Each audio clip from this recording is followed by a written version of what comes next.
Saludos afectuosos a todos ustedes, especialmente a los televidentes de las islas de Tenerife, La Palma y La Gomera. Y nuestra más cordial bienvenida a don Fernando Clavijo Bazle, alcalde de San Cristóbal de la Laguna. Señor alcalde, bienvenido. Muchas gracias. Antes de otras cuestiones, vamos a recordar estos tres rasgos que definen a Canal 8, este canal primigenio lagunero. Canal 8 es de línea editorial pluralista, el capital es 100% tinerfeño, canario, y las audiencias, y estamos en cabeza de audiencias de las televisiones locales. Bien, antes que nada, don Fernando, felicitaciones. Está usted comiéndose el pan de la boda de la alcaldía. ¿Usted esperaba acceder a la alcaldía en estas fechas o más bien la expectativa era que fuese en 2011? Bueno, la verdad es que en política todo cambia y además cambia rápidamente. En principio, por supuesto, no estaba nada previsto de este cambio para nada ahora, ¿no? Lo que si bien es cierto es que hace unos 2 meses y medio, despachándolo con la alcaldesa, el presupuesto del 2009, los distintos objetivos, los proyectos que quedaban por comenzar, el programa electoral y al final pues dijimos, hombre, inaugurado el Teatro Leal, la verdad es que queda la catedral y poquito más, y el resto ya estamos hablando de proyectos de 5 o 6 años, ¿no? Y como ya la alcaldesa había dicho que no se presentaba en el 2011, pues se empezó a entrever algún posible relevo antes de que finalizase este mandato. Y así fue más pronto de lo esperado. Más pronto de lo esperado. La exalcaldesa, actual diputada y portavoz de Coalición Canaria en el Congreso de los Diputados, lo dejó muy claro, incluso en esta misma casa, en estas mismas antenas del Canal 8, de que ella no se presentaría a las elecciones del 2011, eso lo dejó muy claro, incluso lo dejó muy claro hasta en la campaña electoral, ¿no? Es decir, antes de ser elegido alcaldesa. Lo dejó muy claro, lo reafirmó una vez elegida y evidentemente ella hablaba de su equipo y por supuesto como primera persona del equipo en usted, ¿no? Usted sabe que la señora alcaldesa, la exalcaldesa había puesto o ha puesto muchas esperanzas. Digamos que ha puesto, valga la expresión vulgar, todos los huevos en la cesta, ¿no? No ha repartido en esa. ¿Usted se siente, digamos, con esa responsabilidad, con ese peso que doña Ana Oramas pues, le ha transferido, me imagino? Yo no lo considero como un peso, lo considero como una oportunidad. O sea, realmente la responsabilidad es mucha. Estamos hablando del tercer municipio de Canarias, del único patrimonio histórico de la humanidad y como lagunero, pues para mí es el primero, ¿no? Con un abolengo importante que tiene la ciudad de La Laguna. Pero el equipo es bueno, no es nada nuevo tampoco, es decir, digamos hay un proyecto de Coalición Canaria que va a tener su continuidad. Casi todos los del equipo empezamos nuevos con anagramas hace 10 años, ¿no? Y hemos estado trabajando y conocemos los grandes detalles, los grandes objetivos y desde luego aquello que nos está demandando continuamente el ciudadano, ¿no? Entonces en ese sentido estamos pues cómodos, conscientes de la importancia de este reto y de la responsabilidad, pero también es una tarea compartida con un magnífico equipo que es el de Coalición Canaria en la ciudad de La Laguna. ¿Usted se siente como en un banco de pruebas de aquí al 2011? Bueno, es una responsabilidad nueva, ¿no? Y tampoco creo que como un banco de pruebas. Yo siempre la alcaldesa Neoramas compartió mucho las tareas, delegó. Somos un equipo que nos reunimos semanalmente, que despachamos todos los asuntos, que no es que los compartimentos, cada concejal lleva un compartimento estanco, sin conexión, todo lo contrario, ¿no? Sino que dialogamos mucho, opinamos uno de las áreas de otro, damos nuestra visión y eso ha generado pues riqueza, coordinación y sobre todo un objetivo común, ¿no? Que es la ciudad de La Laguna. Bien, para muchos de ustedes, o para aquellos de ustedes que no conozcan datos de la vida y un poco de la manera de ser de don Fernando, tenemos que decir que el alcalde de La Laguna, el actual alcalde de La Laguna, el nuevo alcalde de La Laguna, nació en Aguere, nació en la ciudad hace 37 años, que está casado, que es padre de una hija, y yo le preguntaría respetuosamente, don Fernando, ¿dedica suficiente tiempo a la familia? Siempre es poco el tiempo que se le dedica a la familia y ahora soy consciente que le voy a poder dedicar menos, pero procuro siempre recoger a la niña en el colegio, procuro reservar esos huequitos a veces a mediodía, no me gusta comer fuera ni nada por el estilo, por las noches y siempre los resquicios de los fines de semana, lo que la agenda lo permite para estar con la familia. Desde luego que el tiempo que no le dedico a la ciudad se lo dedico a mi familia. Usted es profundamente familiar, digamos, valora a la familia como algo importante. Sí, al final la familia es lo que te queda. Las responsabilidades políticas son importantes y cuando uno asume un reto de esta magnitud tiene que estar dispuesto a darlo todo. Desde el momento en que le pese la responsabilidad, pues es el momento de irse para su casa, porque al final la política tiene un camino de ida, pero debe tener siempre un camino de vuelta. Pero considero que la familia es lo más importante, es lo que en los buenos y malos momentos va a estar siempre con uno y eso no hay que olvidarlo. El señor Clavijo Batlle obtuvo la licenciatura en Ciencias Económicas y Empresariales por la Universidad de La Laguna y yo quería preguntarle si los estudios específicamente le atraían de un modo particular o a qué se debió el que usted eligiese esa... ¿Por qué se le ocurrió estudiar económicas? Pues yo la verdad es que hice el COU en el Vieri Clavijo, estudié la GB en la Neja en Heraclio Sánchez. La verdad es que no me he movido mucho geográficamente porque nací en la Avenida Trinidad. Estaba ahí en el... Nací en la Avenida Trinidad, estudié la GB en Heraclio Sánchez, en el Vieri Clavijo hice el BUP y el COU, que lo hice por ciencia, y al final la verdad es que no tenía una vocación de pequeñito muy definida, o sea, de pequeñito siempre pues quería ser médico, pero y para eso iba, pero al final tampoco es que me gustaba, no acabó gustándome demasiado. Entonces me fui en COU, hicieron unas jornadas, me acuerdo, una iniciativa interesante de llevar por varias facultades a los que estábamos estudiando COU, ¿no? Y fui a la facultad y me acuerdo que el decano en aquel momento, luego fue profesor de matemáticas mío en la facultad, era José, no me acuerdo el apellido, pero bueno, era el decano en aquel momento, y hizo una explicación muy buena de lo que era la carrera, lo práctico, siempre he sido una persona muy práctica, muy pragmática, y explicó pues un poco la carrera y me convenció. Y ahí entré, pero a mí y estudiamos como 8 o 9 de mi curso acabamos haciendo económicas, ¿no? Bueno. Don Fernando trabajó como jefe de ventas en la empresa privada y posteriormente en 1999, bueno, antes de eso, ya en las aulas universitarias ya quedaba atrás la transición democrática, había quedado ya muy atrás o bastante atrás. Políticamente, ¿usted tenía inquietudes políticas ahí? ¿Había mucho ambiente político en esa facultad o no? No, nosotros... Se dedicaron a estudiar. Sí, la verdad que... A estudiar o a no estudiar o a hacer puentes y viaductos, ¿no? A lo que tocase, claro. Pero no, realmente yo empecé a militar en ATI cuando tenía 21 años, ¿no? Y mis inquietudes siempre en mi familia pues ha habido criterio político, mi padre se dedicó, pues fue muy activista en la etapa de la dictadura y después con posterioridad pues en sindicatos y partidos políticos, pero a mí nunca me llamó mucho la atención hasta los 21 años. A los 21 años incluso empecé a militar en una fuerza contraria, no contraria, pero era... mi padre provenía de ICANN en aquel momento y yo me afilié a ATI, ¿no? No por llevar a la contraria, porque me llevo magníficamente con él, pero bueno, o sea que tampoco... Y luego, bueno, luego se hizo Coalición Canaria en aquel momento, al año y medio, 2 años después. Sí. Y ahí empecé, pero no fui de sindicatos estudiantiles, no.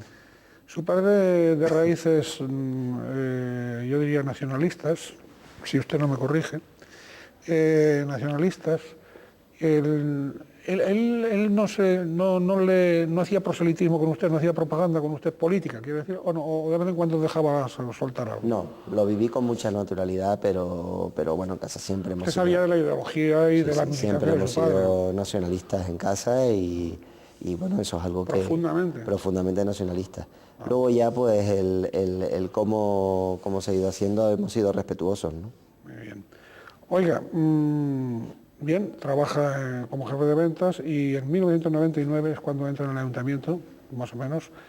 de haber, con el primer mandato de doña Ana Oramas, como gerente del organismo autónomo de actividades musicales. ¿Usted qué pasa? ¿Poseía alguna faceta artística descomunal y oculta? ¿O qué pasó? ¿Por qué? Nada. ¿O fue una coincidencia? Fue una coincidencia. Ani me llamó a mi despacho porque bueno, estuve en la empresa privada varios años, pero después al final monté un despacho profesional y con mi mujer, que es abogada, y me llamó, comenzando con la andadura, y me llamó: mira, Fernando, quiero que te vengas. Y bueno, digo, pero mira, y yo estoy comenzando, y dice: tú vente, hablamos. Y la verdad es que Ani en el cuerpo a cuerpo es magnífica y convence a cualquiera, ¿no? Sí, claro. Dice que no te preocupes, inténtalo. Y bueno, yo le dije lo mismo: mira, yo de música la verdad es que no tengo mucha idea, además no tengo oído, tengo orejas, ¿no? Me acuerdo que le dije. Y me dijo que bueno, que estábamos hablando de gestión, de una gerencia, ¿no? No estamos hablando de direcciones artísticas, y que además era conveniente, desde luego, no saber para evitar. No saber era bueno, ¿no? Sí, eso es curioso. En aquel momento. Sí. Y así fue, y estuve con ella y con Carmen Rosa, que era la concejal, pues 4 años. Eso de no saber es curioso, y la gestión. Yo recuerdo una anécdota, una vez en Argentina, en Buenos Aires, visitando la universidad, una de las universidades, quiero decir. Bueno, pues alguien comentó, estaba Menem, que era presidente, y entonces, bueno, pues empezaban a decir que las cosas económicas no iban tan mal, que estaba siguiendo Menem los dictados del Banco Mundial, en fin, del Fondo Monetario Internacional, del Banco Mundial, ¿no? Que no era tan mal presidente económicamente. Y entonces alguien comentó: pero si es que él no tiene ni idea de economía. Y entonces contestó un experto, que además es un experto de la ONU, dice: precisamente por eso, precisamente porque no tiene la mentalidad de experto en economía, puede hacer una gestión, o deja hacer una gestión, claro, que económicamente sea rentable para el país. Bien, es una anécdota, pero yo sí quería comentarle un poco, bueno, pues que nos haga una especie de balance, de pequeño balance de esa primera, digamos, de esa primera parcela de gestión suya en ese mundo de las actividades musicales, ¿no? Pues la verdad es que el balance... ¿Qué hizo allí? Bueno, pues el balance fue muy provechoso. Pusimos en marcha la Escuela Municipal de Música en aquel periodo. Tuvimos una intensa actividad musical, a pesar de la escasez de espacios que teníamos en aquel momento. Estamos hablando del 99 al 2003, que teníamos pues escasez. Colaboramos muchísimo con la universidad, o la universidad nos permitió utilizar en aquellos comienzos el Paraninfo, que después se cerró, y después el aulario, el aula magna de Guajara. Y estábamos buscando siempre, continuamente, pues mucha idea. Fue una etapa muy bonita. La Orquesta Clásica de La Laguna pues tuvo una intensa actividad, y recuerdo conciertos pues magníficos, como el coro de la BBC de Londres, que vino, el Coro Nacional de España, el coro del Vaticano. Trajimos también pues grandes figuras de solistas, como Alexander Markov de violín, a tocar Paganini en el aulario, ¿no? O sea que fue una etapa muy interesante. La verdad es que la alcaldesa siempre fue muy respetuosa, no dejaba hacer, y dejaba además que uno se equivocase, que a veces es bueno que uno se pueda equivocar. A veces. Claro, es la única manera de aprender. Todo el que hace algo se equivoca. Claro, el que no se equivoca es el que no hace nada. Que no hace el nada. que no da gongo, entonces ese no se equivoca nunca. Claro. Fue muy bonito, sí. La verdad es que, y sobre todo aprendí muchísimo, porque la administración pública uno tiene que aprenderla, ¿no? Independientemente de la cualificación que se tenga o no se tenga, o lo que pueda estudiar uno de derecho administrativo, al final tienes que aprenderla, tienes que conocerla. De todas maneras, yo quería decir, bueno, a todo esto a los 21 años, ya él lo ha comentado, se incorpora entonces a ATI, AIC, después Coalición Canaria. Después, en el futuro, ¿será Partido Nacionalista Canario nada más? Bueno, y nos dejamos ya de boberías. De momento, Coalición Canaria es un anhelo de toda la afiliación base, la reunificación del nacionalismo en un único partido. Las siglas del Partido Nacionalista Canario. ¿Por eso están con ustedes? ¿O ustedes están con ellos? Nosotros ahora mismo estamos trabajando conjuntamente. De hecho, en las últimas elecciones concurrimos de manera conjunta, ¿no? Pero todavía no hay unificación. No hay unificación, digo, con una sola sigla, vamos. De todas maneras, ¿por qué decidió usted incorporarse a esta formación política y no a otra? Pues porque era nacionalista, y desde un profundo sentimiento de nacionalismo y con un interés claro de participar, de contribuir a una sociedad mejor, pues al final dentro de los partidos políticos que había en aquel momento, pues quien más me había traído, donde más gente conocía, pues era la agrupación Tinerfeña Independiente. Y por ahí empecé. ¿Y tiene futuro? Mucho futuro. El futuro de esta tierra pasa por el nacionalismo canario. Si no, seguiremos siendo simplemente pues una comunidad autónoma alejada y que somos el 4% de la población del Estado, y eso al final pues genera mucho olvido. Don Fernando, en 2003 siguen ustedes en cogobierno con su historial con el Partido Popular. Antes comentó usted que doña Ana dejaba hacer juego, pero a veces en esas etapas de cogobierno, desde fuera, corríjame, pero ha dado la impresión de que la unidad era más aparente que real, daba la sensación de que ustedes regían el municipio por cantones, más o menos, o por reinos de taifa, o por compartimentos estancos, según cada concejalía asignado, controlada por uno u otro partido. Por ejemplo, daba la impresión de que Cultura, la Concejalía de Cultura, pues hacía rancho aparte, ¿no? Digo, con respecto a la alcaldía o con respecto a lo... ¿Había algo de eso también? Bueno, cuando uno está en un pacto se hace una distribución de áreas, se pone un programa de gobierno para la ciudad con unas líneas globales, pero luego a cada partido le corresponde un número de áreas para gestionar y para llevar a cabo su programa electoral. Obviamente la coordinación y las sinergias que se pueden generar con una mayoría absoluta, donde al final hay una visión de conjunto, donde, como te decía, pues nos reunimos semanalmente, despachamos, vemos todos los asuntos, lo vemos desde fuera, pues yo creo que es mucho más rico y mucho más positivo para el municipio que no tener, pues que como tú bien decías, pues que cada partido político, pues al final marquemos unas líneas globales, pero en el día a día de la gestión cada uno va por su lado, ¿no? Eso siempre es negativo. Sí es cierto que en el año 2003 a 2007, pues quizás esos compartimentos estancos o cantones, como tú bien dices, pues al final pues se notaba un poquito la gestión. Yo creo que eso los ciudadanos lo notaron y al final decidieron darnos la mayoría suficiente para gobernar en solitario. Bien, ya ven que don Fernando, de una manera elegante y diplomática, no, bueno, ha coincidido en la descripción que hemos hecho, pero no ha querido hacer cuestión, ¿no? Bueno, el caso es que en el 2003 usted pasa a regentar la Concejalía de Seguridad Ciudadana, ¿no? ¿Lo solicitó usted o fue nuevamente la alcaldesa la que entendió que usted era el concejal adecuado para esa área administrativa? Yo siempre ¿O me parte y pongo... parte? ¿O hubo ahí sugerencias? No, yo creo que ahí tuvo que ver la familia, tuvo que ver algo, ¿no? A ver. Yo al final me puse, como siempre, y cuando he militado y me comprometo con algo, me pongo en el primer tiempo del saludo, como digo yo, y me pongo a disposición para lo que estime oportuno. Bien. Entonces, en aquel momento, el periodo del 99 al 2003, don Antonio Hernández, que era el jefe de la policía local y que había llevado las tareas de policía local en aquel momento, el Partido Popular decide que no va más en la lista, y ese área pues cae en la zona de influencia de Coalición Canaria, por llamarlo de alguna manera. Y en ese momento, pues mi padre siempre ha estado durante muchos años vinculado al mundo de la seguridad en la Comunidad Autónoma de Canarias, y la alcaldesa me hace esa propuesta y me dice, mira, yo creo que tú puedes hacer un buen trabajo en el área de seguridad ciudadana. Y yo le dije, pues a sus órdenes.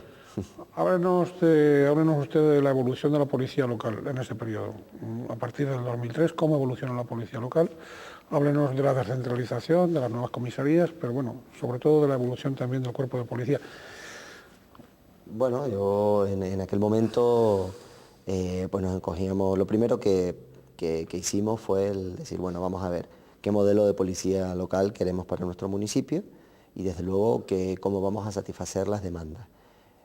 Fue un momento duro porque el Cuerpo Nacional de Policía estaba muy infradotado, no había desde luego ninguna atención por parte del delegado del gobierno, Antonio López creo que era en aquel momento, puesto por el Partido Popular. Teníamos la comisaría de la Policía Nacional peor dotada prácticamente de todo el territorio del Estado y nos pusimos en manos de profesionales en concreto de la Fundación Vox i Impera de Barcelona, y nos sentamos con la policía local y con los ciudadanos a diseñar nuestro modelo. Y una de las primeras cosas que demandaban los ciudadanos era la descentralización.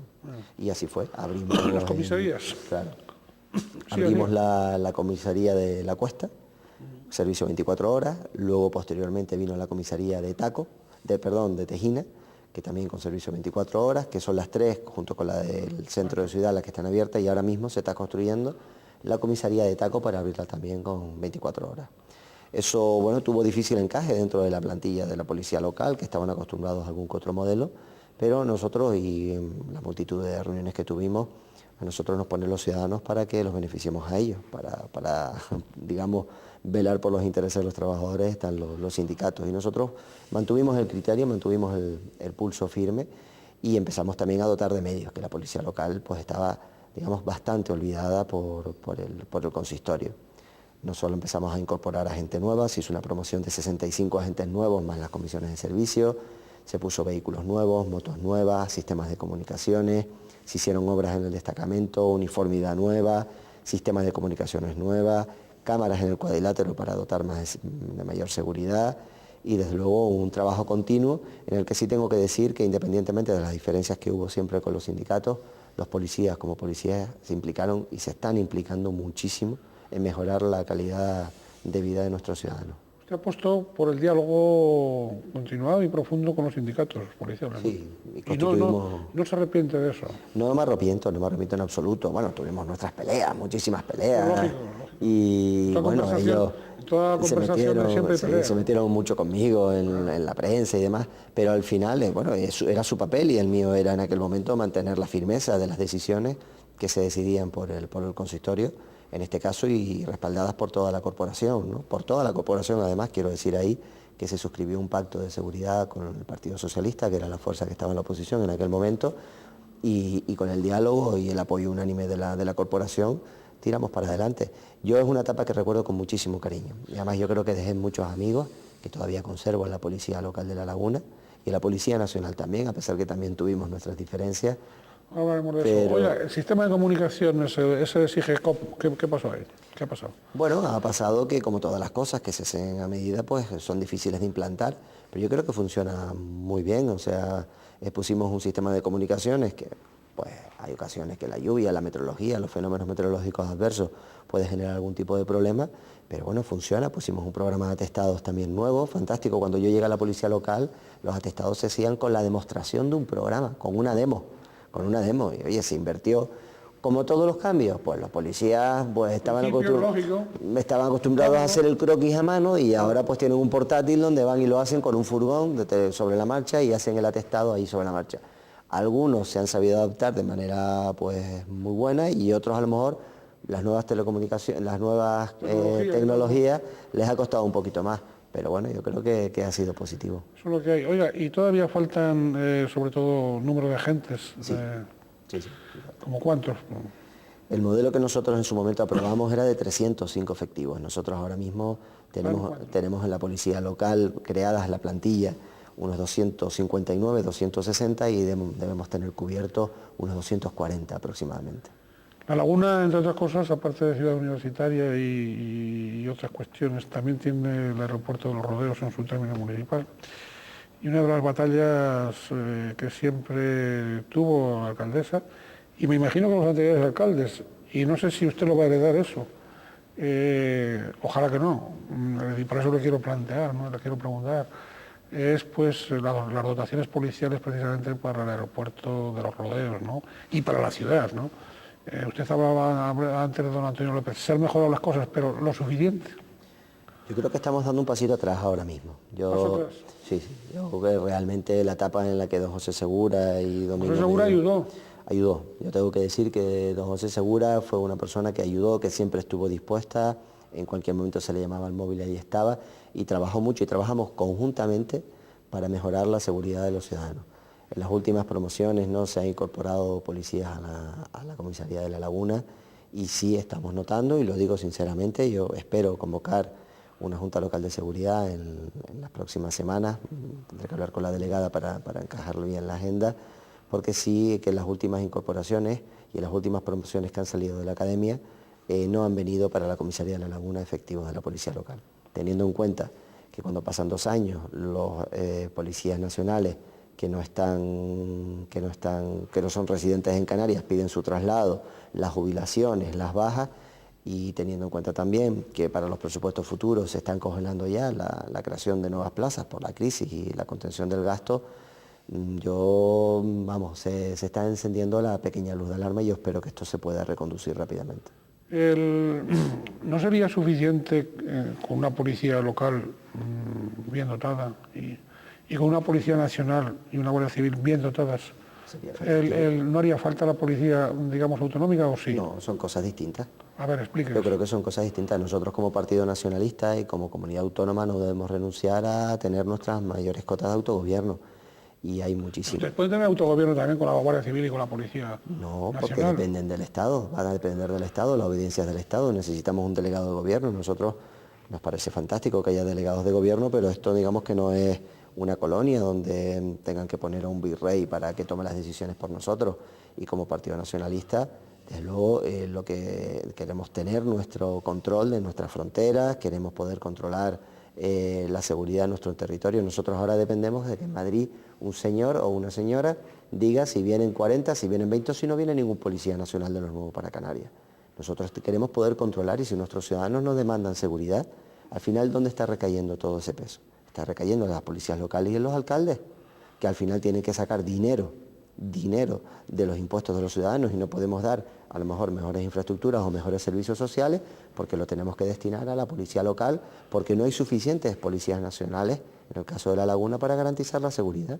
Yo le pongo ejemplos claros, el 112, que tanto costó sacarlo adelante y sin embargo mira la herramienta que se ha convertido, del 80% de cada 1000 llamadas, por poner un ejemplo, porque el 80% son pues, a lo mejor el 90% de seguridad ciudadana y el 80% lo está atendiendo la policía local, cuando no es su competencia. La policía local tiene que custodiar los edificios públicos, tiene que dirigir el tráfico, tiene que hacer notificaciones. Estamos los juzgados, nos están utilizando a la policía local para hacer las notificaciones judiciales, por ejemplo. Entonces eso es injusto. A nosotros mantener la seguridad en el cuadrilátero es mantener una dotación de 14 agentes jueves, viernes y sábado en el cuadrilátero para que la cosa no se nos desmadre. ¿Usted sabe cuánto significa eso en horas extras? Pues probablemente más de 1 millón de euros al año. Y ese 1 millón de euros se puede destinar a otras cosas para los ciudadanos de La Laguna. Claro. Entonces, esas cosas son complicadas. ¿Por qué? Porque luego el ciudadano no mira para el ministro, mira para el alcalde. Si la administración estatal fuera inteligente en ese sentido, evitaría la policía autonómica. O sea, la evitaría en el sentido de dejarla como innecesaria, ¿no? Si diese las suficientes dotaciones, aunque... Yo no digo inteligencia, sino que a lo mejor las prioridades de Zapatero no son Canarias, son otras comunidades autónomas. Ya. Oiga, iba a preguntarle, y se me ha ido el santo al cielo con su mención al señor Zapatero, ¿qué le ha parecido al señor Zapatero en Estados Unidos y de esas cosas? Voy a hacer un paréntesis ahí. Un KitKat, hagamos un KitKat. Sí, para salir un poco de la laguna. Sí, su presencia en la cumbre... del G20. Sí. Oh, G22 ya. Bueno, casi. G22, bueno, ya al final. Casi. Bueno, a mí me parece bien, yo creo que España tenía que estar allí. Porque además, independientemente de la polémica que se ha generado en torno a eso, es bueno para España y es bueno para los canarios que estemos en esos foros.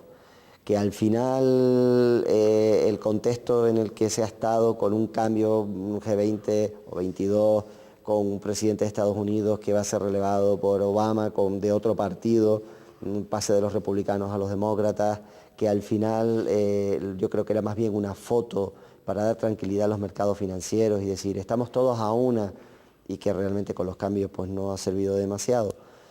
Me ha parecido bien que esté, me alegro de que estuviese, yo siempre hubiese apostado porque España debía estar ahí, pero creo que en este caso esta cumbre, salvo que luego las comisiones técnicas empiecen a trabajar de manera intensa y se haga una nueva cumbre ya liderada por Barack Obama, yo creo que no, el objetivo que se pretendía conseguir no se consiguió. Volviendo a la policía, y para cerrar el capítulo de la policía, ¿usted estima, porque con independencia de la creación de la Policía Canaria, ¿usted estima que es necesaria una coordinación interpolicial entre todas las policías, Guardia Civil, una coordinación y no ir cada uno por su cuenta, que es lo que, ya no tanto con la policía local curiosamente, sino a veces da la impresión de que la Guardia Civil por un lado y la Policía Nacional por otro van por veredas diferentes, ¿no? Cada vez menos, pero da esa impresión.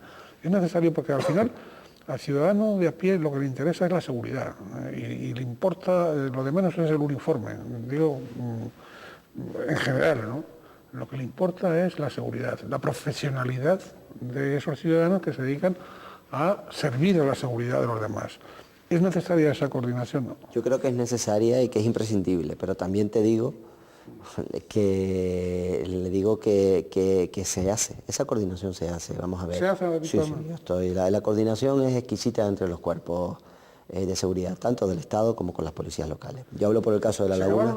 Se acabaron unas viejas tribales entre unos y otros.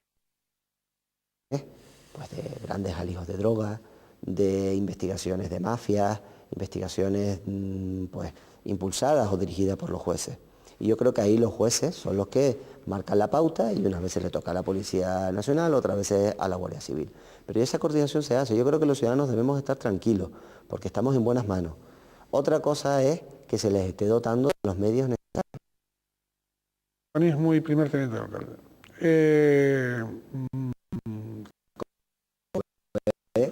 Todo ha tenido mucho que ver.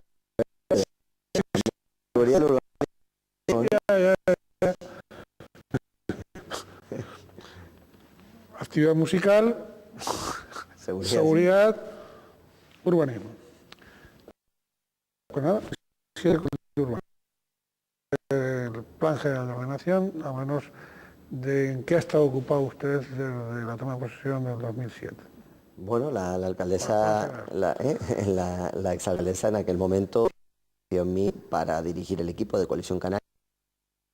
Una contestación social, muchos problemas, empieza a trabajarse ese plan en el año 92 aproximadamente y bueno, pues todos podemos recordar la situación. Los empresarios, como decía, los colegios profesionales y las federaciones de construcción, para entre todos sentarnos en una mesa y decir, bueno, vamos a todas las sensibilidades, desde la protección absoluta al sector primario, agricultura y ganadería, hasta también la protección de los puestos de trabajo con los empresarios y las federaciones de la construcción, hasta también el que lo que se vaya a hacer sea lo que quieran los vecinos de su calidad de vida con la federación.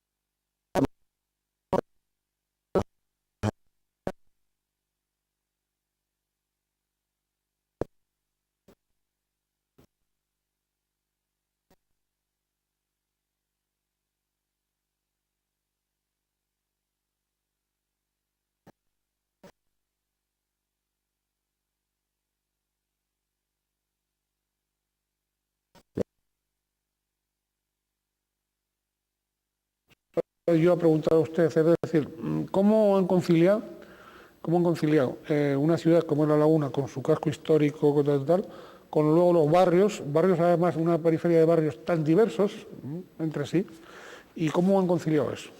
Pues estamos en ello, lo que le hemos hecho es, le hemos expuesto el análisis diagnóstico a los vecinos y nos hemos ido a preguntar a los vecinos, hemos convocado ¿Qué opinan los vecinos? Claro, hemos hecho asambleas multitudinarias, exponiéndoles a cada barrio y a cada zona el análisis que han hecho, para saber qué es lo que quieren ellos, qué echan de menos, si echan de menos parques, centros de salud, colegios, equipamientos deportivos, más calles, más aparcamientos. Y eso es lo que hemos hecho, y está resultado una experiencia.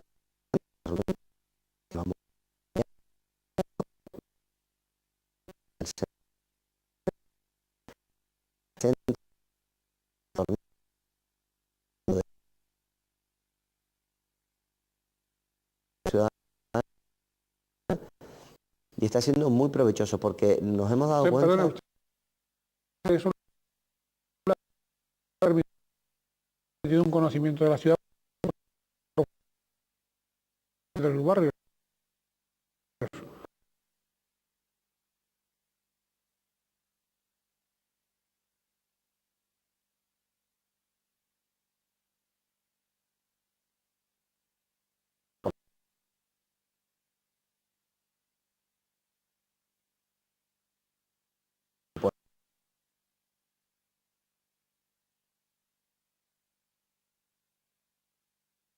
ese plan general, claro. Efectivamente, o sea, eso me ha permitido, aparte del conocimiento, pues estamos hablando de reuniones de más de 100 personas, la mayoría de ellas, unas menos, pero y otras más, otras llegando a las 200, pues he podido llegar aproximadamente a casi 4.000 ciudadanos de manera directa, explicándoles la filosofía.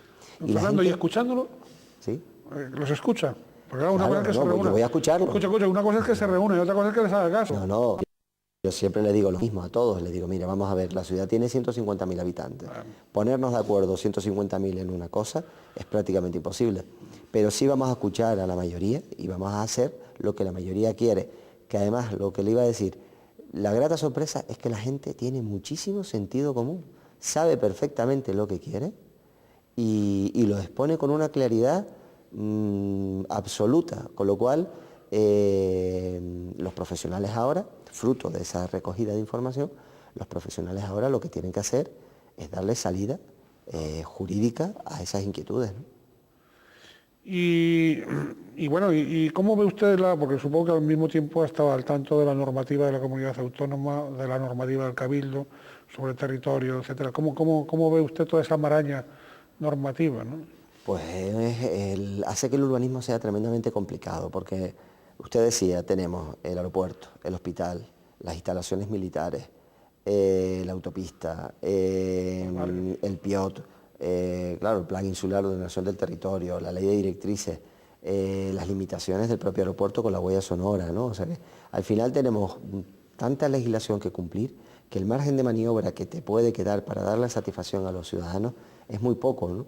Yo creo que eso es algo que se debe mejorar, se tiene que hacer el urbanismo más transparente y más asequible para todos los ciudadanos, porque al final parece que es una materia demasiado elitista, ¿no? Solo muy poquitas personas con una cualificación y preparación, parece que están abocados a poder trabajar en el sector del urbanismo. Y eso es complicado, porque eso al final hace lecturas de que está oculto, de opacidad, de que esto es una cosita de poco. Y todo lo contrario, esto tiene que ser pues muy llano. De hecho, toda la documentación la estamos volcando en la página web de la Gerencia de Urbanismo para que el que quiera la acceda. Perdón, ¿usted ha recibido ya presiones serias, profundas, como imagino que reciben otros alcaldes y alcaldesas, con respecto al plan general por parte de poderes fácticos que necesitan tener información privilegiada para, ya sabe usted, para ir comprando y ir armando el lío de los solares y cosas de esas, ¿no? Ninguna. Puedo decir que absolutamente ninguna. Yo he tenido, no sé si suerte, o a lo mejor eso son leyendas urbanas, porque a veces esas cosas ocurren, ¿no? Sí. Al final, sí, este tal, este cual, y eso al final la gente habla mucho, pero la realidad es muy distinta. Yo he tenido la suerte, yo en toda mi etapa política, no he recibido jamás ninguna presión de ninguna índole. Yo puedo decir que lo único que he obtenido es un respaldo absoluto siempre por parte de Anagrama en todas las decisiones. Se ha ido decidiendo lo que mejor hemos entendido que podía ser para los ciudadanos y para la ciudad, y jamás ha venido nadie a presionar para nada. Con el tema del aeropuerto y la ocupación de tierras, tal, ¿cómo ha quedado todo eso? Bueno, pues al final, como siempre, el Estado, el Ministerio de Fomento, pues ha pasado por encima del Ayuntamiento y de los ciudadanos en este caso, ¿no? Y, ¿Se ha perjudicado gravemente a los ciudadanos o se ha procurado paliar? Bueno, yo creo realmente que ese espacio se podía haber buscado en otro sitio y que desde luego de ser absolutamente necesario, yo no soy ingeniero aeronáutico y tengo que ser respetuoso con algunas decisiones, pero desde luego creo que el precio al que se le pagó el suelo a los ciudadanos fue un precio irrisorio y que además ahí el pacto que se trató de llegar intermediando el ayuntamiento, porque al final el ayuntamiento intermedia aquí entre la administración estatal, el ministerio y los vecinos, poniéndonos en primera persona. A veces estas cosas sufres el desgaste y te llevas algunos cachetones por meterte en... Sí, las cosas son así porque la gente al final no acaba entendiendo las cosas, sino que el ayuntamiento está por medio, el ayuntamiento estaba intentando beneficiar a sus ciudadanos y bueno, pudimos mejorarlo, pero no arreglarlo como nos hubiese gustado. Se hace lo que se puede a veces, incluso gobernando, ¿no? Lo que se puede. Bueno, evidentemente ha salido ya en la entrevista, usted lo comentaba antes, pero yo quiero volver al tópico de la continuidad, ¿no? Cuando lo real, a mi juicio, y lo natural también, suele ser que cada persona, como es lógico, marque la impronta de la gestión que preside. Y usted no va a ser ajeno a eso, quiero decir. Aunque usted, cosa que le honra, pues hable en los mejores términos de la anterior alcaldesa.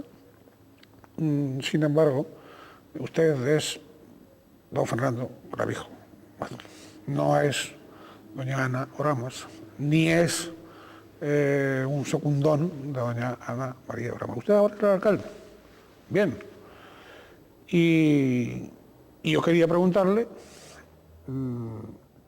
dentro de ese programa electoral, que evidentemente es el compromiso que ustedes tienen como partido con la ciudadanía lagunera, de 2007 a 2011, ¿qué prioridades va usted a establecer? Si ya las ha decidido, si está en fase de decisión, pues hasta donde haya decidido, que bueno, periodísticamente usted tiene que entender que tengamos curiosidad y que, entre otras cosas, pues por todo el vecindario de La Laguna y también, cómo no, por el resto de los ciudadanos canarios, ¿no? ¿Qué prioridades va a marcar usted dentro de ese programa electoral del cual evidentemente no se va a salir, ¿no? Bueno, nos tendremos que salir porque el programa electoral cuando se elaboró en el año 2007 estábamos hablando de un contexto de abundancia y donde las prioridades de los ciudadanos eran otras. Las prioridades de los ciudadanos eran pues, más infraestructuras, más ocio, más cultura, ¿no? Y ahora evidentemente el contexto internacional es distinto, con lo cual obligatoriamente nos tenemos que salir. Pero nos vamos a salir porque para nosotros lo principal son las personas. Por encima de las infraestructuras que son necesarias y que se seguirá trabajando en esa índole, porque evidentemente las políticas que pueden meter muy modestamente los ayuntamientos dentro de la economía de su término municipal son anticíclicas, ahora el ayuntamiento tiene que gastar y tiene que convertirse en un motor económico del municipio, las vamos a seguir haciendo, pero ahora mismo tenemos evidentemente más problemas de paro, tenemos problemas de gente que no llega a final de mes, que no puede pagar el alquiler, que no puede darle de comer a sus hijos, que no tiene para comprarles ropa, y esa va a ser nuestra absoluta prioridad. Y eso es lo que nosotros vamos a trabajar intensamente, digamos, como programa estrella. Pero también tenemos el Plan General de Ordenación, es un compromiso electoral estrella que va a definir los mimbres del futuro de nuestra ciudad, de los próximos 15, 20, 25 años, donde tenemos que, respetando mucho nuestra tradición y nuestra forma de ser de los laguneros, meter a la ciudad de lleno en las nuevas tecnologías y en la sociedad digital del siglo XXI. También seguimos también pues, trabajando pues, con el mercado de la laguna. El mercado de la laguna, que está provisionalmente en el Cristo, volverá a su ubicación original, pero toda esa entrada de la ciudad con los juzgados, con el proyecto de las quinteras, con el mercado de la laguna, que volverá a su sitio, queremos embellecer y mejorar esa sociedad. Pero queremos completar también el circuito de piscinas, que tanta salud y beneficio le ha traído a nuestros ciudadanos. Tenemos más de 12.000 usuarios en las 3 piscinas que tenemos en la actualidad. Tenemos que potenciar el desarrollo de Geneto, donde tenemos una escasez importante de equipamiento y que ya vamos a comenzar posiblemente en el mes de abril, desde luego con el centro cívico, que es un compromiso que habíamos adquirido con los ciudadanos, y en San Bartolomé de Geneto con equipamientos deportivos y en San Miguel de Geneto. O sea que queda mucho por hacer, ¿Los baldíos van a hacer algo? Por supuesto, en los baldíos, uno de los compromisos electorales es un pabellón cubierto. Bien. Pero no solo todo eso, sino que además en estos pocos días que llevo de alcalde me he estado reuniendo con el concejal de presidencia del gobierno, con el consejero de presidencia, perdón, del gobierno de Canarias para solucionar ya la reclamación patrimonial que tenemos en marcha con el tema del derrumbe del mercado. Pero es que el día 3 de diciembre viene el director general de Bellas Artes del gobierno, del ministerio, para cerrar y zanjar ya el tema de las cúpulas de la catedral. O sea que estamos hablando desde la más mínima y pequeña gestión hasta las gestiones de más alto nivel, porque es que el municipio, y el compromiso claro, nuestro municipio no se va a parar, va a seguir a la vanguardia de Canarias en este caso y por supuesto a ser el motor económico del área metropolitana. También en el comercio de la ciudad. Por supuesto, el comercio de la ciudad está generando directamente 12.000 puestos de trabajo. A pesar de la crisis, nosotros vamos a apostar muy fuerte por la campaña de Navidad, porque somos conscientes, porque nos sentamos a hablar con los comerciantes, que muchos comerciantes están esperando a ver si el año se los salva esta campaña de Navidad y no tienen que despedir a nadie.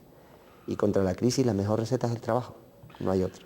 Bien, supongo que usted estará tomando posición Estos días atrás, el propio presidente del gobierno, don Paulino Rivero, reconocía que había faltado diálogo con los municipios, sobre todo en los asuntos de financiación, en concreto con la FECAN.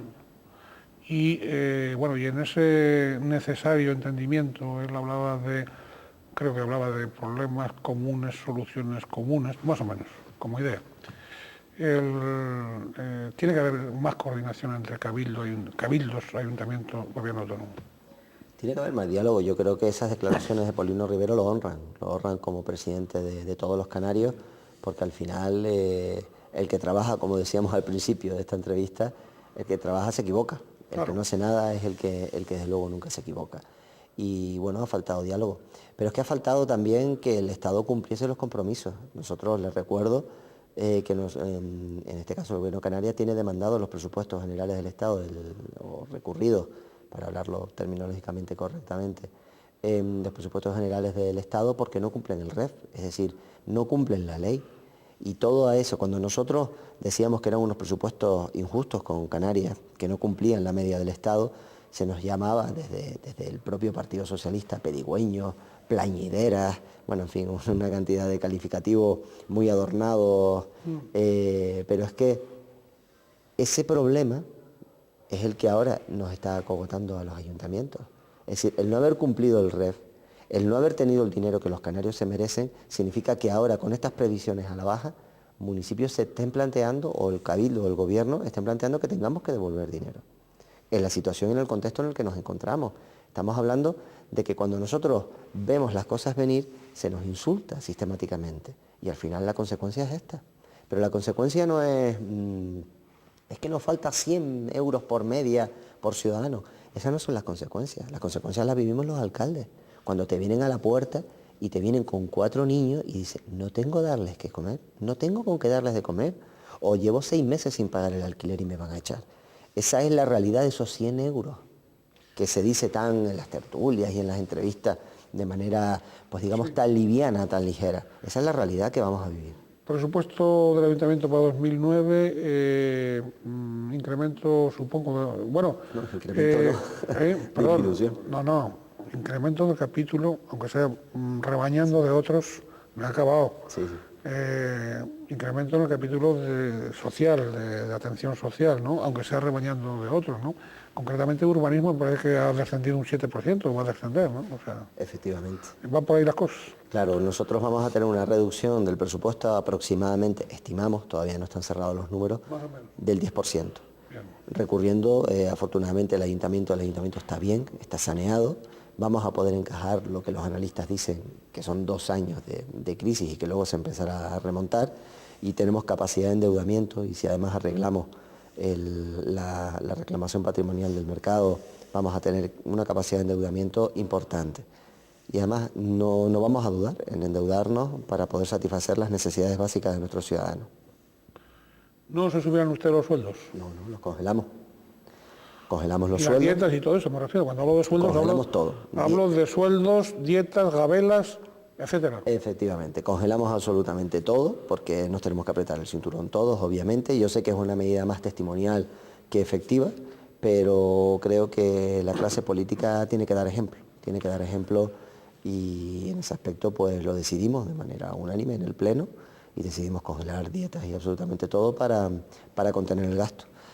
Yo creo que en este sentido el esfuerzo pues se va a notar, ¿no? Se va a notar y nos va a permitir pues a lo mejor no estar tan holgados en la gestión, sobre todo para atender muchas veces las demandas de infraestructuras y de equipamientos, pero estoy absolutamente convencido que los ciudadanos de La Laguna saben que hasta que ellos no tengan las necesidades básicas cubiertas, entenderán perfectamente pues la ralentización de algunas inversiones. Muy bien, don Fernando, se nos ha ido el tiempo. Yo hay todavía más cosas que quería plantear, pero bueno, sí que tenemos ya una idea más o menos aproximada de por dónde va a ir la aguja de marear de su mandato. Usted ha sido claro al respecto, por lo tanto no tenemos dudas. Y bueno, lo que le deseamos es lo mejor, lo que le deseamos por el bien de La Laguna, por el bien. Usted pertenece ya a estas, digamos, más o menos, segunda generación, voy a ver cómo lo explico, segunda generación de políticos de mando en plaza, de Coalición Canaria, de la antigua Coalición Canaria, la segunda generación.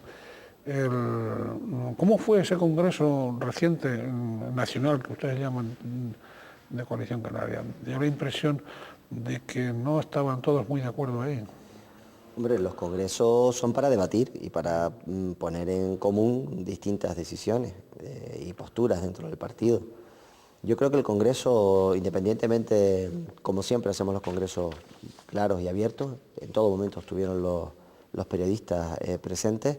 Yo creo que el congreso fue positivo porque al final las bases que tuvieron el 70% de la representación de los compromisarios al congreso hablaron. Algunos podríamos estar más o menos de acuerdo con algunas posturas, en este caso pues un poco la vuelta hacia el fortalecer el papel de las organizaciones insulares más que la nacional, pues algunos lo podemos compartir y otros menos, pero es la decisión de las bases del partido, con lo cual las acatamos y tiramos para adelante.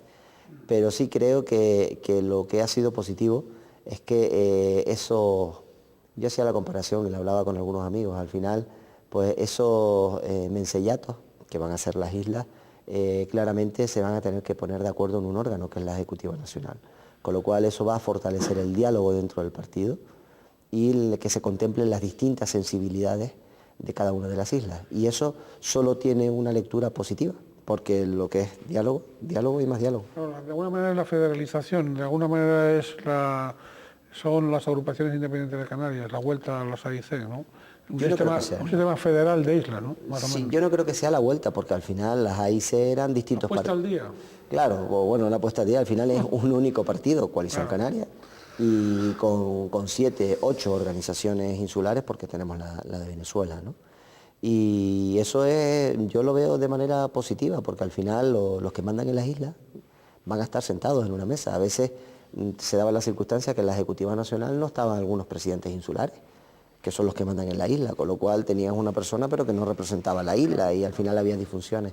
Yo veo una lectura positiva y hago también una lectura positivísima de la presidenta y de la secretaria de organización de Coalición Canaria, ¿no? Que es una mujer que ha sido alcaldesa, que desde luego conoce la política de base, a veces esa desconexión que nos hemos dedicado a gestionar mucho y a escuchar menos, pues una alcaldesa, una persona que ha sido alcaldesa está acostumbrada a escuchar porque no le queda más remedio y va a ser muy positivo. También de la segunda generación, digo de dirigentes políticos dentro de su partido.